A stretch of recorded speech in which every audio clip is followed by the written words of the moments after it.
Hello, everyone. Happy Monday. Welcome to the Plug Talk Sports live show. It is a special day today. Myself, Danny Torres, Jonka Don't Stop. It is a special night because tonight is episode 200 of the podcast. It feels like just yesterday, Jonka, we were celebrating 100. It goes by fast when you're on most It Monday does. nights. You're on here talking sports. But because it is episode 200, there is a special announcement, and that is that we are now the Plug Talk Sports Network. And that is because you won't only be seeing us on Monday nights. We are a network now. We have different shows throughout the week starting soon. Lord willing, the first one will happen this week.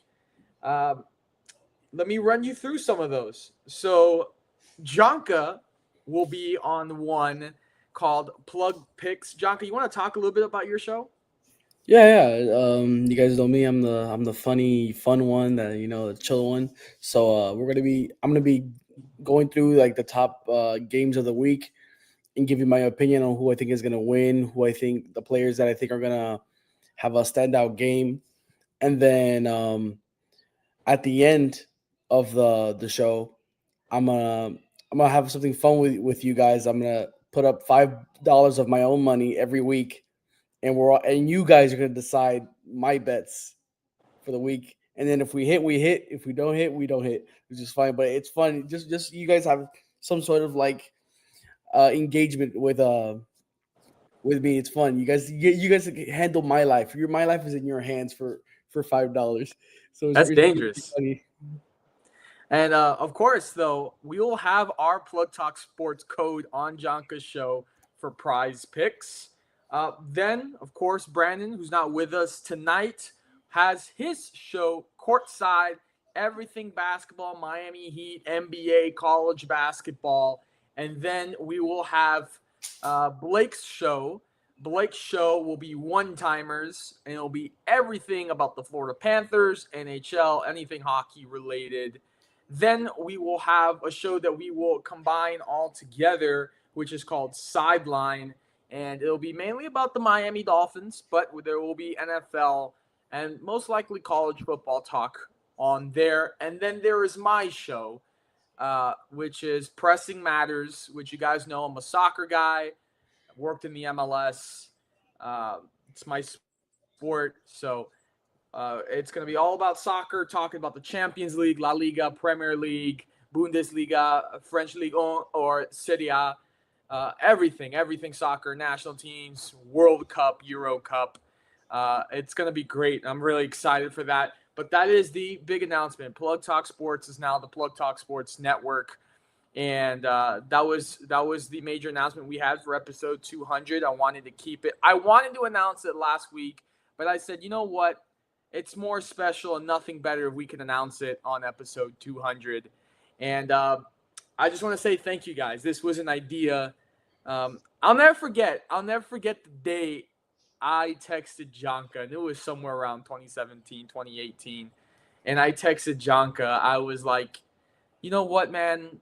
I'm heading in this direction with my life and my career, and this is what I want to do. I want to start my own thing. And then from there, it was just a process of brainstorming. We came up with Plug Talk Sports. I don't know if John can remember the original Plug Talk Sports logo. And then I think so. midway through, we rebranded to what we have now, the logo we have now. And, obviously we have the Plugged In series, which is virtual. We have the Barbershop Talk, sponsored by Grooman Barbershop, and we're all so fortunate, and just humbled that they have let us use their shop to be able to film there and have our guests there and just their hospitality. I know I'm going on a rant here, but there's just so many people to thank. Um, Obviously, my team, that's Jonka, Brandon, Blake, of course, Isaac. Uh, Man, it's something I pray for every morning. I wake up and I have a team of guys who believe in me and my vision. And we love this. We do this because we love it. And we love talking about sports and just sports media. And they support me in a lot of things that I want to do and make happen. So I really thank them a lot. Without them, the expansion of Plug Talk Sports wouldn't have happened without their help. I couldn't have done it by myself. So I appreciate every single one of them. And of course, you guys, the viewers that tune in, week out. Look at our TikTok, look at our YouTube, look at our X, look at our Instagram, and just keep up with everything and just watching these shows on Monday night. We can't do it without you. We can't do it without you guys tuning in every single week and showing us love and showing us support. So I really appreciate every single one of you, whether you're an old viewer or a new viewer. I appreciate you guys tuning in and supporting us, and hopefully that all the new content and the shows that we're bringing to you guys and all the content that we're filming and just pushing out for you guys. We hope that you guys enjoy it and just continue rocking with us. So, yeah, again, thank you, Jonk. I don't know if you have any words, if you want to say something short or you want to say something. Um, I mean, obviously the same. Like, thank you guys for always supporting us and watching us sometimes go on rants that have nothing to do with topics on the show. Uh, supporting my sometimes delusional takes. Um, sometimes we'll have a thank you for dealing with us and obviously we sometimes we're watching games on the side right here, the Lions and the Oh, Ravens Monday game. Night Football's on. You got to. Throwback to when the Dolphins lost to the Titans up 14 with 2 minutes left. That was the best thing ever. Great night. That was a really good night. But also got to thank Brandon, Isaac, Blake now, former teammate Brandon, L. Yep. Yeah, I wasn't really a big stream guy, but then as I got into it, I got more comfortable talking live in front of all you people, in front of all you guys. So I want to thank you guys for I guess like supporting me and I guess me getting better and obviously me going to different sporting events and recording has been, even though I'm already like a social guy, I've had to ask people questions if they want to be on camera, and it's kind of like you kind of feel shy when you do it because like you're just there by yourself. So that's kind of another thing that can add to my repertoire now. So I Hey, gotta I will say probably the best guy for events to go and to talk to people and have fun with people is probably you, Jonka. It is 100% you, and that's thank you, why thank you. I was like, I want Jonka to do this. This is Jonka's task. He's great. This is what he's best at, interacting with people, having fun with people, making people laugh. So that's why I was like, Jonka's got to do this. Um, but anyways, let's talk about our good and bad of the week. We haven't done this in a while. Let's start with bad. So let me know this past week what was bad. Boy, listen, I know we're gonna get into it probably later, but I'm gonna say a snippet of it now. Okay, yeah, something. Detroit just scored a touchdown. Um, I'm gonna say now. Listen, Daniel.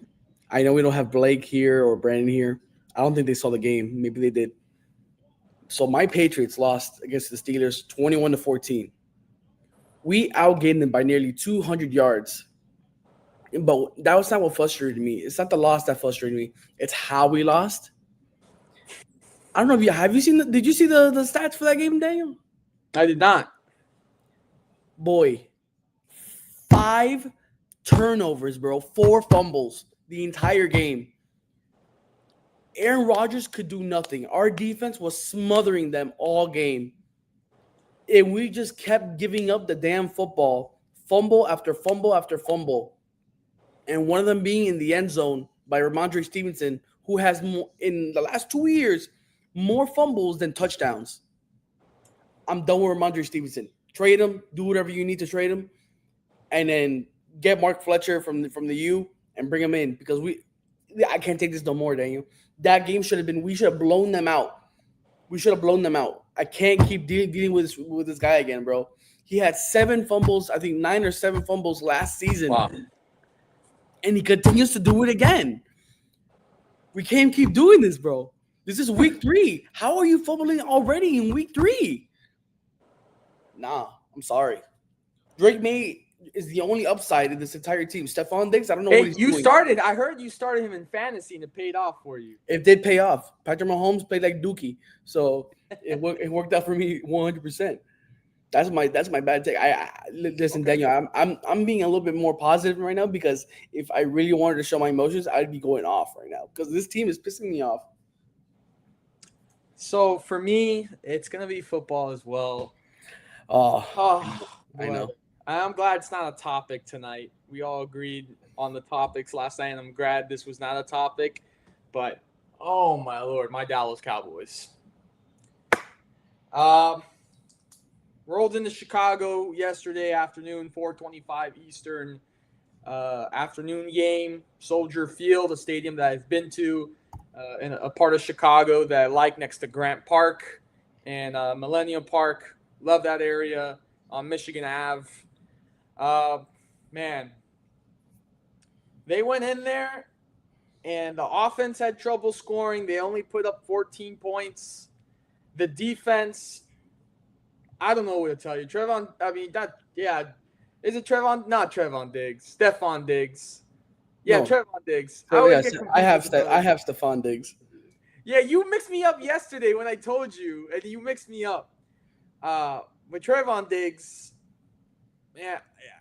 I don't know what he was doing. I don't know what he was doing in the game. I saw clips of him. I don't know what he was doing.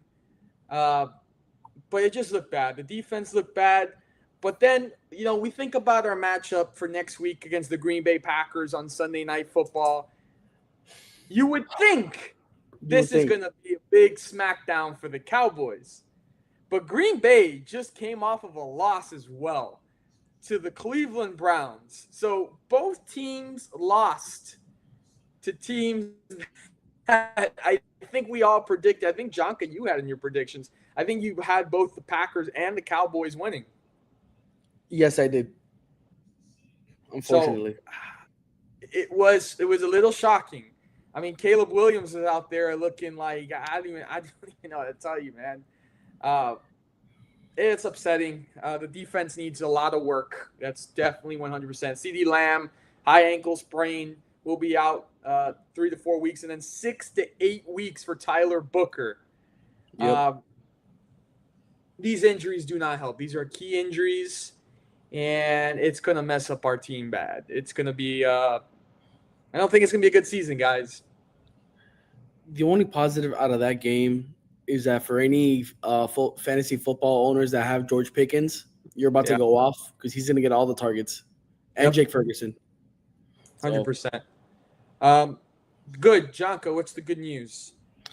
good news. I mean, we're going to talk about it later in the show, but my Canes got the dub at Hard Rock this weekend. I was there with my brother. Great game, great atmosphere, rocking. We're gonna talk. I'm gonna get more in depth later, but overall, I had a fun night. Thank you to the people that gave me the tickets. They're regulars at the restaurant, so I'm gonna thank you for the tickets because getting sold out tickets for free is kind of like a godsend. So, especially to now that we find out that Florida is now not probably not going to be playing Miami anymore in the regular season because of SEC changes. So the most likely chance we'll play him is either in the playoffs, some year in the future, or in the championship or in a bowl game or something. So me being there now in a regular season game is it's a thing you can have for memories now, and especially that I get to watch my brother like literally sit down the entire game because Florida's offense just could not move the ball. So that's the only positive I could really like, see it, bro. It was a really fun night though. For me, it's going to have to be from this past weekend on Saturday morning. Let me tell you, Saturday was a long day for me, a very long day. Uh, Up 6 a.m., 8 a.m. tea time at the Palmetto Golf Course for the inaugural Caring for Miami tournament. If you guys don't know, I attend Christ Fellowship here in Miami, and they have an initiative, an organization called Caring for Miami that does a lot of good to help people in the community. They have a mobile dental unit, they have a mobile grocery unit. They do a lot of good. for the community, and so they had an inaugural, you know, golf tournament, obviously for the cause and for charity. And man, it was fun. It was me, my brother-in-law George, my barber Alex, and his friend Rick. We had a phenomenal time. We shot a 79. It was okay. We didn't play our 100% best, but we still didn't do bad. And we did get best team name, and I have this trophy right here on my desk. Best team name. We were the Palm Tree Putters. I was honored that I got to captain the team, and we were able to receive that award. And just a great morning, 18 holes there at Palmetto, and of course, so many other brothers in Christ. 32 teams. I mean, that's 100 something golfers, 100 plus golfers. Um, that got to be out there on Saturday morning, and we really just had a great time. And I can't wait for next year. I can't wait for next year. But it was a long day. We had that, and then I think I only had like an hour of rest at home, and it wasn't really a rest. I came home, I ate lunch, showered, and then got ready for a men's soccer game for my work, obviously, over at Barry. And yeah, when I got home Saturday night, I was toast and I was ready for bed. But that was my good. And again, shout out Caring for Miami for everything that they do for the community. But yeah, let's get into our first order of business of episode 200. It's time to talk sports. And it starts with Tyler Hero in the Miami Heat. Something that came out of nowhere last week. And we can tell you here, Hero has been dealing with a posterior impingement syndrome in his left ankle and foot, and it has been bothering him since the beginning of the offseason. And he underwent successful surgery to address the issue. Now, we talk about the timeline. The Miami Heat expect him to be out 8 weeks following the surgery. Obviously, the surgery has been conducted, and because of this, he will miss the start, should I say, of training camp and the early part of the brand new season. His return is targeted for mid-November through rehab progress could shift that timetable. So, initial thoughts, Jonka, with Tyler Hero missing the first month of the NBA season, of course, training camp, and coming back mid-November. What does this do for this Heat team? First of all, I'm kind of I'm taken back because this injury, guys, listen to me. Like from what Daniel just said, just focus, just like the context clues are gonna be here. Just listen. He has been dealing with this since the start of his offseason. He got eliminated in late May or early May from the playoffs. And if he's been dealing with that since then, why do you choose to have the surgery now? If you had a problem then, deal with it months ago, get the rehab done, and then work your way leading into opening the season in a good way, bro. This is to me, I feel like I don't even believe what I'm being told right now. I feel like this is all a setup. There's no way I believe any of this. I don't believe it, Daniel. He's lying. There's some underlining injury that they don't want to say, and they're just saying, "Oh, it's because of some ankle." I mean, no way. So you're saying there's a conspiracy theory? There is something going on. I'm not saying conspiracy. Maybe they're not lying about the ankle injury. Maybe he has a little tweak in the ankle, but there has to be something bigger because if he's been dealing with this since early May, and you're getting the surgery this past week, and it's going to keep you out for the start of the season, I'm sorry, that's sus to me. There's no way. That doesn't add up. Why would you have the surgery now that's going to cause you to miss games and hurt your team for the season? Bro, I'm boggled, bro. I don't understand.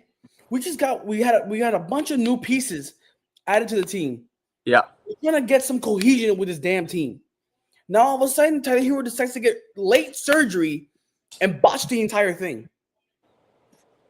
He better not hope that I forgot his name, Davion Mitchell or one of the rookies ends up not working out. He better hope it doesn't work out because then he's not gonna get that super max. That extension? Nah, sorry, bro. We're gonna have to cut you short. We're gonna trade you away. We don't need you anymore because at this point you're not reliable to us anymore. You're not reliable. So at this point, I let him have it. At this point, I really, I'm so lost for words right now. You guys can tell already that I'm already losing my mind just off of this first topic. I'm about to lose it. I'm about to lose it. Something is going on, Well, bro. We're not being told the we're truth. we're, we're gonna welcome obviously Blake to the show. Yeah, sorry guys.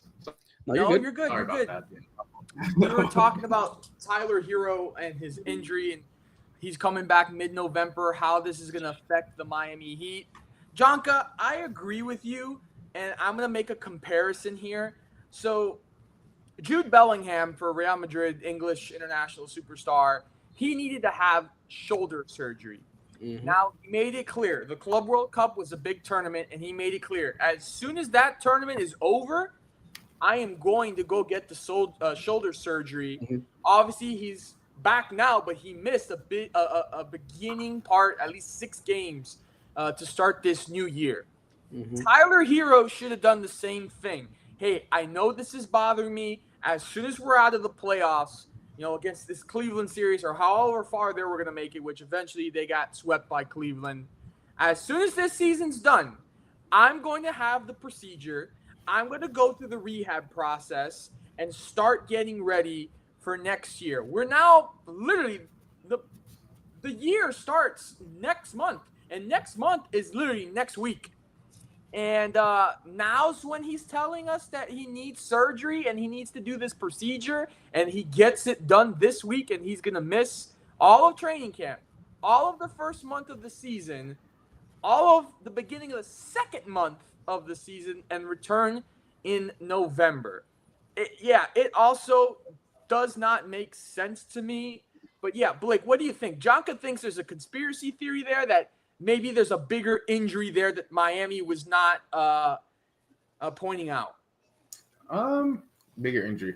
I don't know if it's a bigger injury that Miami wasn't pointing out. I think what you're seeing is what's been happening since really like 2015 when that CBA came in for the NBA and the salary cap almost doubled, where the players are getting so much money that I think for a lot of these guys, that love of the competition is missing a bit now, where it's how can I get to that next contract? And in the Heat situation, we all know how Pat Riley likes to operate. We all know the type of organization where it's try to compete as much as you can and get lucky that you get someone. I think for Tyler Hero, none of us know him personally, but from what I've seen on social media since he got here, how you've seen him conduct interviews, like I think he's a me first kind of guy, and I view it as this is a way for him to be on the court less, to take away a higher injury risk for himself over the long term, and then go to get that contract. That's just how I view it. Because if he gets a surgery, he's out till late November, I think it was. Like he comes back like late November. Possibly missing that'll come close to like 25 games probably. Yeah. So, he's only going to play 60 games. Then he might, sit out a couple games. So you're really only going to play 55 to 57 games probably. That's just how I view it. Could there definitely be an injury that it's like, okay, he went for his own personal scan, the Heat didn't get it on their scan, and this is a bigger deal? 1,000%, that's definitely possible. But I think it's more of a, how can I get to that contract that I know Pat Riley will give me quickest without making it a bigger risk for myself, for him. But I don't know the guy personally, so I mean, he will be definitely. Jonka, go ahead. My bad. Go ahead. I was gonna say but wouldn't I think just Pat Riley off of what we've seen so far, that if you're not gonna be on the court, why would I pay you what you want? And if Tyler Hero really wanted to get that next contract, that extension that he wants with the money guaranteed, wouldn't he have to be on the court? Like, why would you get the surgery now? And then, he gave what's missing that next contract after Chris Bosh had the issue with the blood clotting, clots, he did it and still paid him. So what Because was I think Pat Riley likes his own. Like he drafted Tyler Hero. He feels like Tyler Hero is his player. I think he likes his own, but that's just from what I viewed it as. I know you're more deep into the Heat than I am for sure. So you could definitely have the leg up on that. What I'm struggling is like, why would you, if you're trying to get that contract, why would you? I'm not gonna say. I would say, me personally, say was intentionally, because he did this on his own accord. Get the surgery this late, and you potentially missing 2 months or more because of the surgery and rehab, and then getting your practice in, and then getting into NBA shape. I'm sorry. Why would I pay you if I'm as a businessman? Why would I pay you if you're just being irresponsible with the timing of your injury? If you're saying it was from early May, from when you got eliminated by the Cavs, and you're getting it now, I'm sorry. Like, that's just irresponsible on your part, and you're screwing up the team. At this point, I would just reset. Like, either trade him mid-year if whatever team wants him. At this point, he doesn't play defense anyways. He doesn't play defense. All he does is sure, he's a good shooter at all, but he's streaky. And if you put a good defender on him, he doesn't do much. I'm just saying. Like, I'm just cutting my losses. Get rid of that drama, BS. And you have Davion Mitchell, and you have the Pele Larson, and you have this new guy coming in from the draft. Just start new. Start fresh. You got Norman Powell. Hey, I'm good now. Let him run the offense. It's this damn team, bro. This is when I need Pat Riley to do what he did to Jimmy Butler and be like, hey, yo, cut the BS. And then you can talk about extension. Play me and show me that you deserve to get paid, and then I'll pay you. Maybe I find Pat Riley, from everything he says, talks, and done in his career, even since coaching, he's such a loyalty-driven guy. Where if for the Heat, like he drafted Tyler Hero, like that was his draft pick, that was his lottery pick. He loved Chris Bosh because Chris Bosh said he never wanted to leave Miami. So even with the blood clots, he still gave him a 3-year contract with a player option. Then Chris Bosh didn't accept the player option because he knew he was going to retire. So he was helping out the Heat in that sense. But I think for Pat Riley, he's looking at it right now and going, I think with Tyler Hero, Bam Adebayo, Norman Powell, we can contend for the 8 seed or maybe get up to the 6 seed, which is where we've been even with Jimmy Butler. We haven't been a 4 seed team. He just wants to get into the playoffs, and he's like, Eric Spoelstra will figure it out for us. That's how I feel like he looks at it, because I think as a GM for the NBA, we've seen the blueprint. You have to have a top 5 player in the league to compete. To actually win a title, that's what you have to have. And he don't have that. Jimmy Butler played like a top 5 player for 2 years in a playoff run. That's why we got to where we were. But that's, you don't have a Shai Gilgeous-Alexander. You don't have a Nikola Jokic. You don't have a Luka Doncic. You don't have, I wouldn't put Tatum there, but you don't have these elite superstar players on your team. And you're saying, hey, Bam Adebayo, you're not a perennial all-star. You're the best player on this team now. And by the time Tyler Hero gets back, we need to be 4 games above 500, and he's going to fix it all. I don't think that's going to work either. I'm with you. I said it early on. I wanted to blow it up. I want it all gone. And I hope. But I think Pat Riley would rather die than. What you were alluding to just now is something I've been saying before you joined the crew, and Daniel can even attest to this, that the Heat have been drafting not the best player available, but just for a need, just for like a nobody, a roster that could possibly be a role player. Buddy, forget the role player. We need actual talent, superstars that can take this team to the next level. Pat Riley has not done that since Dwayne Wade in 2003. Let's stop the BS. Let's get an actual star. I would have dropped everything for Cooper Flag. I don't know why we didn't try. I would have. Somebody, bro. But with Tyler Hero, and thank God they made this move, because if not, we would have been screwed. With Tyler Hero going out for the time being, that means Norman Powell will get a lot more time. You guys imagine if we didn't make that trade for Norman Powell, we would have been very screwed right now. morally screwed right now. I mean, but we got him for like pennies on the dollar, bro. here's That's the thing. crazy. I don't know this. You guys have to tell me. The Heat have their first round pick this year. No, No. They don't have their first round pick. It's not even protected. we don't have it. We lost Then him in a trade. I forgot for who. I think it was the Jimmy Butler trade or some. I forgot it's the OKC. I think it was the OKC trade for Wiggins or the Golden State trade. It was a stupid trade, bro. but even with that, what's the Heat ceiling without Tyler Hero until he comes back? 500? No, Maybe not even.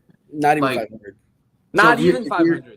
I don't think I they don't get think 500. going over 500. You don't have a go-to scorer on that team. Andrew Wiggins used to be that guy, but he's not that now. He learned to play a different role. Norman Powell, he can score, but he's not.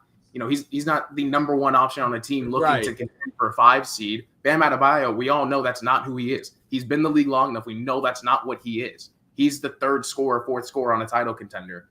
He's the best defender on a title contender. He's not that guy. So you just went down your roster and you go, who in our team can score 25 a night? I don't think we have anybody right now. I don't think so.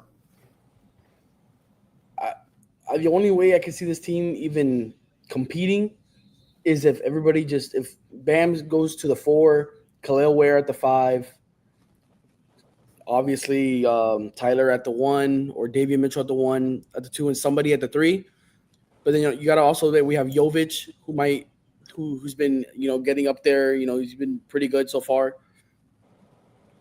Like, who's going to be the next guy up? That's the thing. Do we have a next guy up that could be that guy? Isn't this year 4 for Jovic?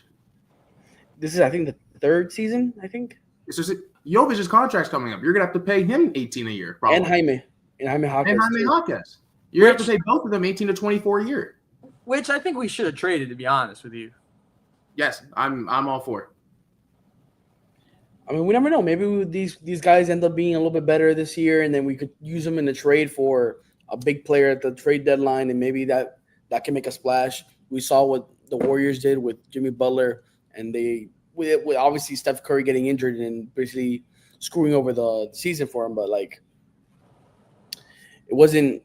It makes a difference. Anybody can get in the trade deadline. So I'm not gonna say the Heat season is already in jeopardy, but it's starting. It's not looking good at this. It's a storm cloud right now. And it hasn't started raining yet. So we're going to move to the next topic, and we're going to talk about the AP Top 25 poll. I know that me and Giancarlo already are bound to have an argument that we had last night. I'm sure Blake is more than ready to hear that argument. But here's the top 25. At number 1, they have Ohio State. At number 2, they have Miami. At 3, they have Penn State. At 4, they have LSU. At 5, they have Georgia. At 6, they have Oregon. At 7, they have Oklahoma. At 8, they have Florida State. At 9, they have Texas A&M. At 10, they have Texas. At 11, they have Indiana. At 12, they have Texas Tech. At 13, they have Ole Miss. At 14, they have Iowa State. At 15, they have Tennessee. At 16, they have Georgia Tech. At 17, they have Alabama. At 18, they have Vanderbilt. At 19, they have Michigan. At 20, they have Missouri. At 21, they have USC. At 22, they have Notre Dame. At 23, they have Illinois. At 24, they have TCU. And at 25, they have BYU. Here is my problem, and this is where me and Janka had a fight last night, or debate about this. You're telling me, Blake, and I want to hear you to hear this very loud and clear as you wear this shirt.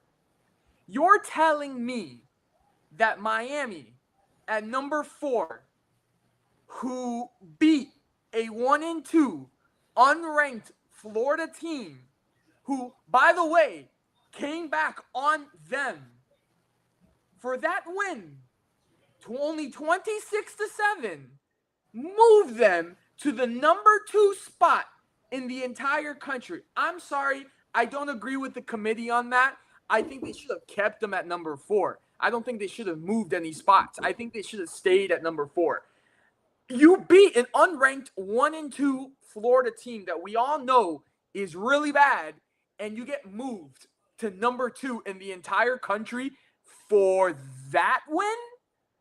I'm sorry. I just don't agree with the committee with that move at all.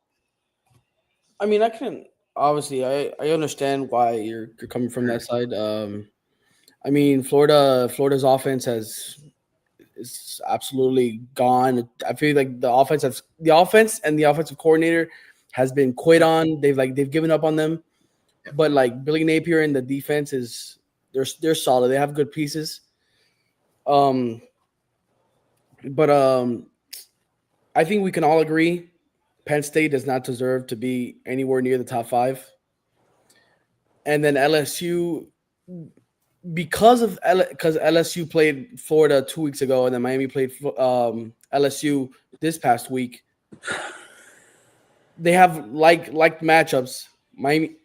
Miami scored more points and held them to less points for Florida, but then also Miami has one more ranked win than LSU does when they beat USF. Last year they held Miami out of the damn playoffs because they said they didn't have any ranked wins, and now Miami beats a ranked USF team. Yeah, even though they're not the top team in the country, they were still ranked. They handled it whatever the schedule is. I mean, you could just say because of more ranked wins, you move them up. You could just say it. But also, I can understand why people were hesitant. Listen, I've already said this these AP poll, coaches poll, Associated Press, whatever you want to call them, are dumb until like week 7. Because because what you just said to me right there was probably the dumbest thing ever. Why you would move up a team. I mean, if we're gonna agree that Penn State doesn't deserve to be top 5, you would drop them. And then if you're going to put LSU or Miami at 2 or 3, then you got to see, okay, let's see what LSU's done and what has Miami done. LSU has beat an overrated Clemson team. And then obviously you could say, oh, Miami is being an overrated USF team or you overrated Florida team. It's kind of the same thing. And so you have to use like-minded matchups, which is the only team, which is Florida. And you can make the point Miami beat Florida better than LSU did. So you have to do common ground. I think that last part's fair. Like, I think Miami offense looked terrible that whole game. Still put up 26, and their defense was impeccable the whole time. Should have been 66. It should have been. No, I'm not gonna. I can't argue that. The one thing I think though that I look at when I look at the top like 5, especially in these last like 2 or 3 years, is how close are the voting points. How close are we? According to the committee, 2 through 6 could be anyone. It could be. The difference is 75 points between 6 through 2. The difference is basically if you just put Oregon at if one person, instead of having him at 5 in the rankings, puts him at 2 in the rankings, Oregon's the 3rd team in the country. Mm-hmm. Someone actually gave him a first place vote. That's ludicrous, but that's okay. I think what the voters are looking at is they go, okay, Miami handled their business with Notre Dame. They got it done. They go against USF, who was, the cream of the crop. She showed up pretty to prom and then got turned down by her date dancing with another woman. That's what happened with the USF game. I think the voters think Florida's not that bad, which I'm kind of shocked by. I think they have some good players. I don't think they're that good though. But I think they kind of went and looked at it as they were like, all right, LSU won by 10 points? They won 20-10, I think. Yeah, and then one of them was. And they had 5 picks on DJ Lagway, and they won by 10. Yeah. And then you go against who you genuinely probably won't find Miami play a worse game offensively for the rest of this year, and they couldn't compete. Offensively, we just Mario Cristobal's game plan and Shannon Dawson's game plan was just run the dang ball down their throats until the defensive line had no. Wait, but hold on. Let Blake finish his point. I want to. Okay, go ahead. I mean, I think a lot of issues that we saw was, when you play down here in Miami, the moment it rains, our grass is slippery as hell. We have slippery grass when it rains, and it was raining all day before that game. No, just in the morning before that game, not like during tailgate. So you get onto that field. The field doesn't just dry because it wasn't sunny. It was some shade. There was clouds everywhere. And I'm gonna be honest. Miami runs a system because we don't have a burner downfield. We don't have what Lenore Seller has out on the outside, where you can just tell a guy go and you'll beat him over the top. It's a lot of in breaking. It's a lot of out breaking routes, and so timing gets messed up. You can see Carson Beck wasn't putting balls on the money. I had a buddy of mine told me watching it. He said he thought Carson Beck got hurt during the game. I didn't think that, but I was just throwing it out there because it's someone's thought that I know. I think honestly, Miami should have won this game 40-7. Oh yeah, I agree. At the end of the day, I think they should have won 40-7. But if they play the same team and they play better and they still won by more against the team that both teams have played against, I think if you're doing the rankings for college football, not saying whose team's better in my opinion, but for the AP, you have to look at it and go like, they played the same team and UM won by more and we think played better. We have to put them higher in the ranking. I don't think that's a ridiculous thing for them to do, but I also think Miami's second best team in the country. That's me. I think they're already second best team in the country. I think Ohio State's number one. I don't think they should be top this year. Even if they lose a game, it's God's miracle that they lost because they're still the best team in the country. But yeah, I think both of you have good points. Like, should they just be jumped because LSU barely won against them? Probably not. Should they be put up because they did better against Florida than LSU did? Probably. Like it's really just comes down to the person, I think, on that. Yeah, it's whoever's voting. So at least number 3, but 2, come on. They're better than Penn State. You can't have Penn State over them. Let's go through the top 5. Do you think Miami's a better football team than Ohio State? No, I said they're number 1. They're far cut. Then we go. Do you guys think Miami's a better football team than Penn State? Yes. Yes. Okay. Do you think Miami's a better team than LSU? Yes. The only competition is Georgia, and Georgia I don't think is as good as Miami right now. Just because Miami played better against Florida than LSU did, I'm not willing to put LSU under us.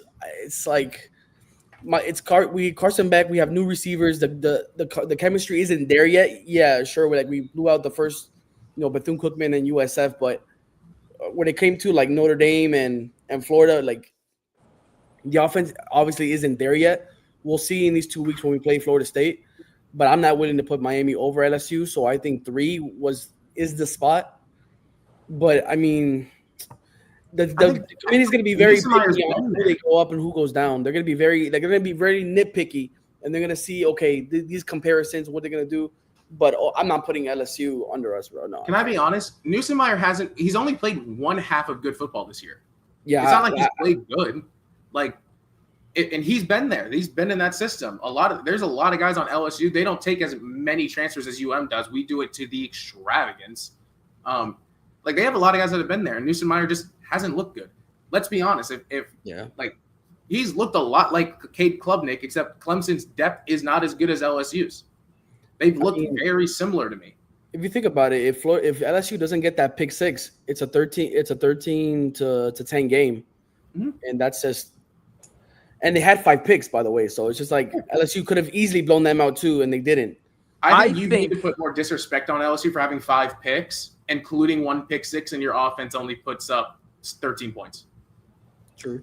I think, and I said this to Jonka yesterday, if you look at the top 5, and I'm saying Ohio State, Penn State, LSU, Georgia, if Miami were to go on the road at any one of those teams, prime time, I don't think Miami makes it out alive.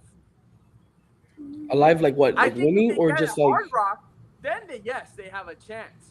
But if they go on the road to one of these atmospheres at one of those schools in the top 5, I don't think they get it out. Like come out with a win or just come out with like a respectable loss? No, come out with a win. I don't think they come out with a win. When you're number 2 in the country, you don't talk about respectable losses. You talk about wins. Yeah.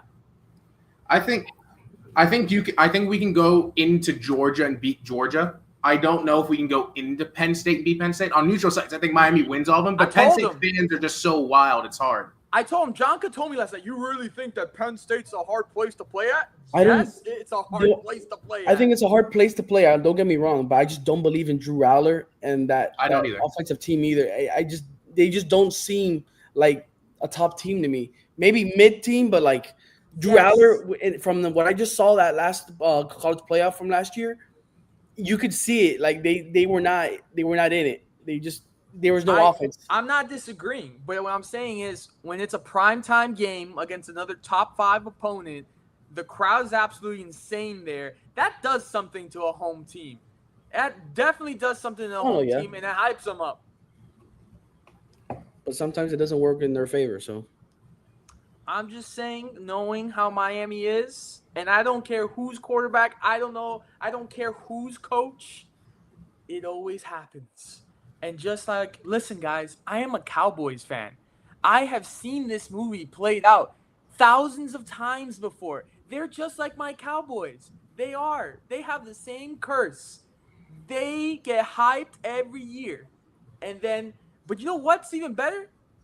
What's better for people that don't like Miami is that they're at 2 now, which means their downfall will be even larger and bigger to laugh at if they do have a downfall. Well, here's the thing. What if you look at Miami's schedule? When's the next possible loss? It's FSU. That's the next possible loss. I think that's been the real test since the beginning. I'd say Notre Dame was a real test, but that's also first game of the year. That's difficult. Yes. Let's say you lose to FSU and at FSU at that stadium, and let's say you lose by 4 points, and they just have a game-winning drive. They do their job, they get it done. Like, what are you going to drop Miami to 10? Like, no, you'll probably drop them to 5 or 6, and FSU would go to 3 or 4, or maybe even 2. I don't look at anything on their schedule really upcoming and think Miami's going to drop outside the top 10 once this year. I would drop Miami to 8 or 9. If they lose by 4 at FSU? If they just lose in general. I don't care if it's by 4. If they lose in general to FSU, I'd drop an 8 or 9. FSU So I have a question. Number 8 right now. So I have a question. Remember in 2018, this is right before Georgia was going to start winning. Yeah. They lost to Alabama in the conference championship game, and they were number 2 in the country, and there was another undefeated team right behind them. I can't remember who it was that year, but I remember the whole thing was they kept Georgia at 2.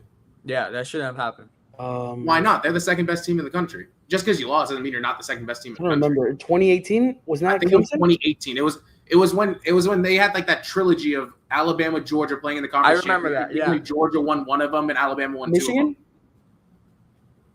That's not the Michigan year. Michigan year was 22.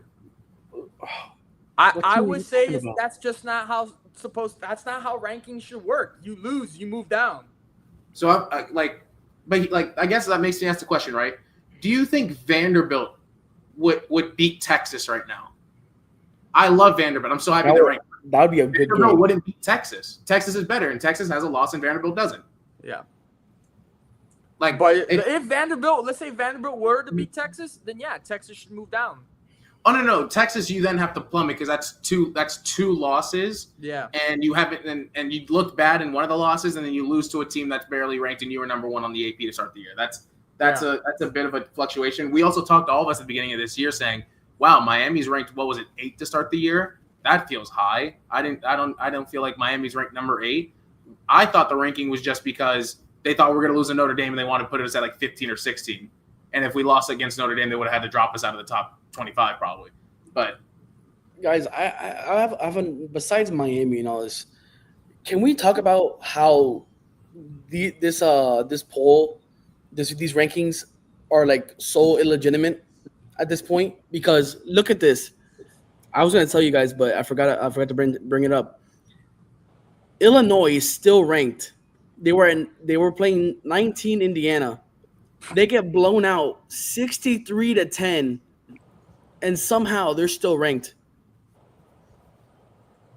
I don't like it.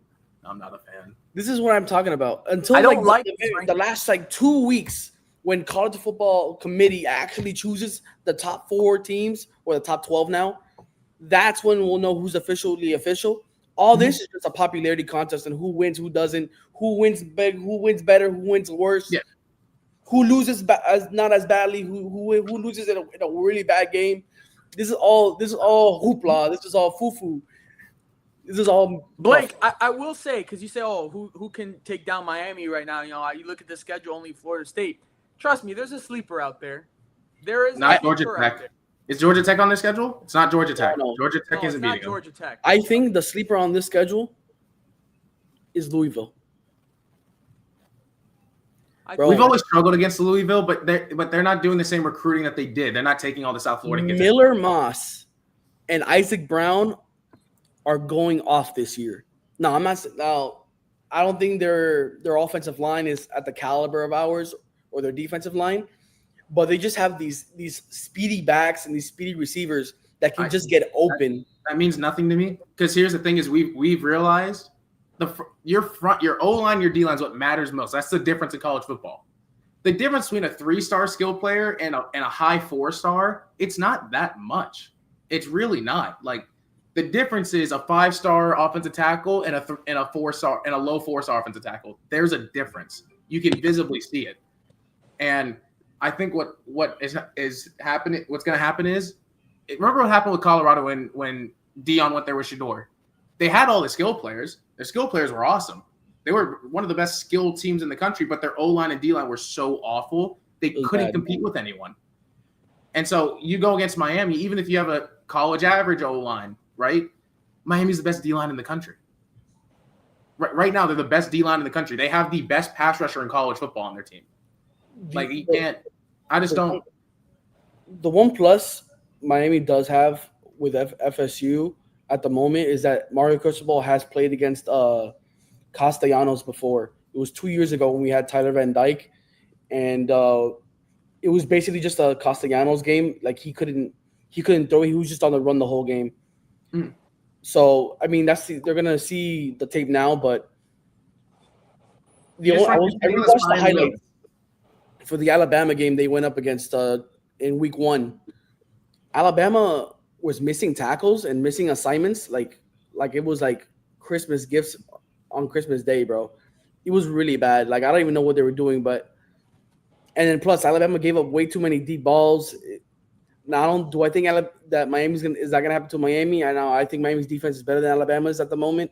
Yeah. So that could be a difference maker, but it is going to be in Tallahassee, FSU at primetime, 7:30 on ABC. And at the Doak. That game, and I'm gonna have to listen to 4.5 hours of and it's gonna be the most annoying thing. I might have my TV on mute. Hey, man, you have to give it to them when that place is packed and they're doing that. It's awesome when it's rocking. Yeah, it's tough to play in that. Like, I'm looking at this AP top 25 right now, right? Same. Alabama 17 with 1 loss, and it was like a Notre Dame loss last year, where it's just, what the hell are they doing? They lost. Why'd they fuck up? Do you think Indiana is better than Bama? Do you think Indiana is better than Tennessee? I personally don't. I'm biased because my boy Mendoza. Yeah, bro. Mendoza cooking, dog. Mendoza cooking. Okay. Yeah, but I don't look at them and I go, you beat Illinois. I thought Illinois was overrated already. I think the AP just fell in love with the Illinois roster, and so they wanted to hold it, because you got to remember, these guys are writers. Remember when Derrick Rose won the MVP? He wasn't better than LeBron that year. They fell in love with the Derrick Rose story because LeBron left. Don't disrespect my man. Derrick Rose is pretty facts. Look at the numbers. If we're gonna look at the numbers, then LeBron James should have never won Rookie of the Year when this freshman year. I agree, but he should also have 9 MVPs. Oh my god. Well, talk about 2009, I believe the MVP should have gone to Dwayne Wade. They should have. That's a fact. But they felt pity because they never gave it to Kobe. These awards are just for all these sports, bro. It's just storytelling. It's just so the writers can tell a story, which is great for us as writers, because it's a story you can tell. But it's, at the end of the day, it's just not the honest truth. It's not. Shall I read my article that just came out like an hour ago? Yep. Blake, we have about 6 minutes left in tonight's show, and we talked about at the beginning about our Plug Talk Sports Network. Introduced all the shows. We introduced yours, One Timers. Talk to us. Preseason for NHL is on. The Panthers played yesterday. I believe they lost to Nashville. Yeah. Talk to us about NHL preseason and what can we expect from the Panthers in preseason. Well, one of the most fun times of years are coming. It's hockey in South Florida. When South Florida's rocking with hockey, hockey's fun down here because, we don't have it. So we see it, and it's great. And guess what? They fit South Florida. This team fits South Florida. It's a bunch of nasty animals on the ice. I think what's going to happen this year is you're going to see a different level of commitment from the Panthers. You're going to be seeing these guys. They know what's in front of them. They know what they're doing, how big of a deal it is that's coming up. They know that, hey, we're talking about a three-peat that's never been done since the salary caps come in. And we really can do it. And you can't, and it's not even just this year. The salary cap's going up now. They can do it for the next couple years because they got Aaron Ekblad on a cheap contract that he's only taking up 5% of the salary cap, and he's a first-line defenseman. Gustav Forsling's only taking up 4% of the salary cap. He's a first-line defenseman. The only worry you have is that Matthew Tkachuk is getting surgery. He's going to be out for 3 to 4 months. But at the same time, I don't think that's a worry at all. I think it's a positive. That means he's going to be rested coming back halfway through the season. I know Matthew Tkachuk's going to get on his legs. I know he's going to work his tail off. I know he's going to be in shape when he comes back on the ice. That's not a worry for me because all that matters is the playoffs. You can be the last seed in hockey. The Panthers have shown they can go on the road and win any playoff game anywhere. I think the Panthers right now they have to be your favorites for the Stanley Cup. I don't think that's a question. I will say, I'll talk about it more on the first podcast I do. I think the best chance for the Panthers to win is to play against the Vegas Golden Knights because I think they need that chip on their shoulder going into that Cup game. I think for them, I don't think Vegas is better than the Panthers. I think that's the chip on their shoulder that they would need to really, really go for the kill against the team for the win 3 straight cups. Out of the West, I mean, in my head, out of the West is either Vegas or Dallas. But what do you every year it's Vegas or Dallas. What do you think about Edmonton? Trilogy, baby.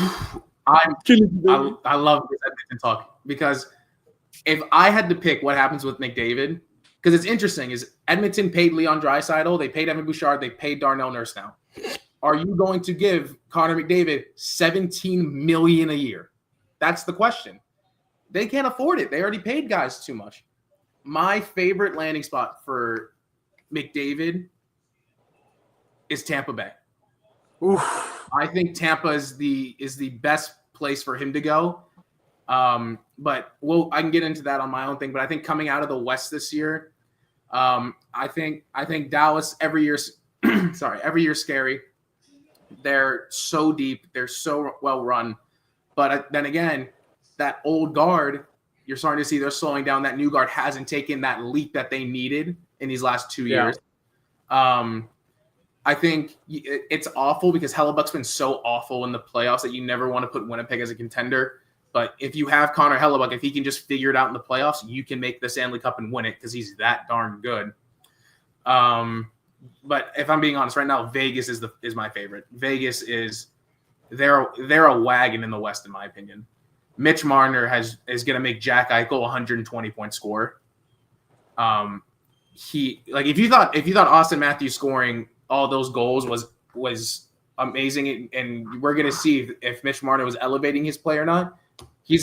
Whether or not Austin Matthews is that good, we're going to see an elevated play from Jack Eichel because Mitch Marner can pass that good. He can play make that good. He can create space that good. So I think you're going to see out of the West, Vegas, out of the East, the Panthers, and I think Panthers are going to win in 6 games. I can already call it right now. So I know we make fun of them a lot, but do you think they'll come back with a vengeance and try to make things interesting again? And I'm talking about the Toronto Maple Leafs. No. No, because here's the thing, right? It's you look at the roster and you go, okay, you have right now you have 4 really good players, but you didn't fill the depth. Like you just didn't fill out your depth at all. This team is so top heavy, and their issue has been in all the playoffs that they've gone into. All right, our first line is keeping us there. The stats aren't crazy, but they're keeping us there with them. Yeah, but every team's third and fourth lines dogging you in the late in the second period and getting 1 or 2 goals out of you. Like that's what's happened all the time. And now I think last year was their best chance. Yeah, they had guys that knew how to win. It was their best depth that they've had. They didn't have a fourth line still, but they had 3 good lines, and they had the Panthers. They had them, and they lost it. And now you just lost your best playmaker. I think the Rangers are who to look out for, by the way, out of the East. JT Miller is a new captain. I think last year was an accident. I don't really know what happened. Igor Shesterkin's not going to play like that again. He's one of the best goalies in hockey, and he is going to bring them into the playoffs, and they're going to be scary. Man, and just like that, episode 200 is in the books. Yeah, sorry for taking the last 6 minutes. You're good. No, you're good. You're good. Just like that. Episode 200 is in the books, and we look forward to the next 200. Well, guys, thank you guys again. We appreciate all of the support. We hope you guys enjoyed this episode. Stay tuned to all of our podcasts coming on the network, all of our social media, and all of our content. Hope you guys have a great rest of your week, and we'll see you next week for a brand new episode.